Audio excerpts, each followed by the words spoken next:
அனைவருக்கும் வணக்கம்.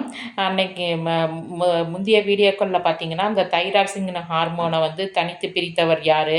அதன் மூலக்கூறு அமைப்பை கண்டறிந்தவர்கள்லாம் ஜார்ஜ் ஹாரிங்டன், ஜார்ஜ் பர்ஜர் அப்படின்னு சொல்லிட்டு பார்த்தோம். இன்னைக்கு அந்த தைராய்டு ஹார்மோனினுடைய பணிகளை பற்றி பார்த்தரலாம்.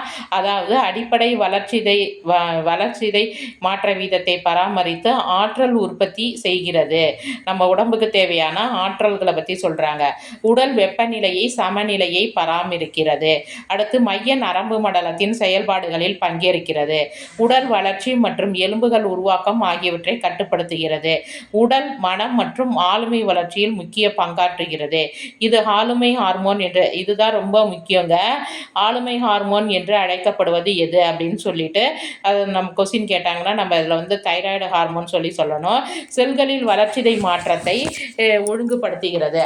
அப்போ அவங்க என்ன சொல்கிறாங்கன்னா, இப்போ வளர்ச்சிதை மாற்றங்களில் தைராய்டு ஹார்மோன் தேவைப்படுதுன்னா இதில் என்னென்ன இது குறைபாடுன் காரணமாக எப்படி இருக்கும் அப்படின்னு சொல்லி பார்த்தீங்கன்னா, அதாவது இந்த குழந்தைகள் குள்ளத்தன்மையாக பிறக்கிறது, இது அந்த மாதிரியான குறைவான மல வளர்ச்சி இதெல்லாம் பார்த்தீங்கன்னா இதனுடைய பாதிப்புகளால் ஏற்படுகின்ற நோயாக அமையும்.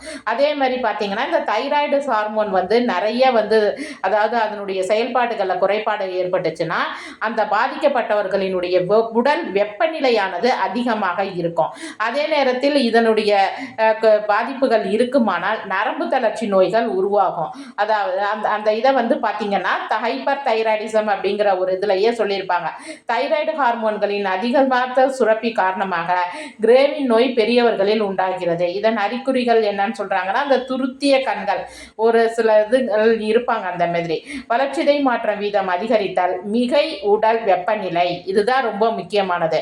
அடுத்து மிகையாக வியர்த்தல், உடல் எடை குறைவு, நரம்பு தளர்ச்சி, அதாவது இவங்க சொன்ன அந்த பணிகளில் குறைபாடு ஏற்படும் போது என்னென்ன வியாதிகள் ஏற்படுது அப்படிங்கிறது தான் இதில் முக்கியமானது. அப்போ அதனுடைய பணிகள்ங்கிறது முக்கியமாக ஞாபகம் வச்சுக்கோங்க.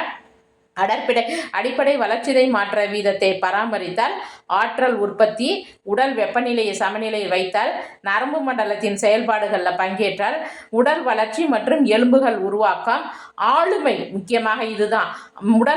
உடல் மனம் மற்றும் ஆளுமை வளர்ச்சியில் முக்கிய பங்கு, செல்களினுடைய வளர்ச்சிதை மாற்றம். அப்போ இதுதான் தைராய்டு ஹார்மோன்களினுடைய பணியாக இருக்குது. நாளைக்கு உள்ள ஒரு சில இதில் இந்த தைராய்டு சுரப்பின் காரணமாக ஏற்படுகின்ற இந்த நோய்களை பற்றி விரிவாக பார்க்கலாம். நன்றி, வணக்கம்.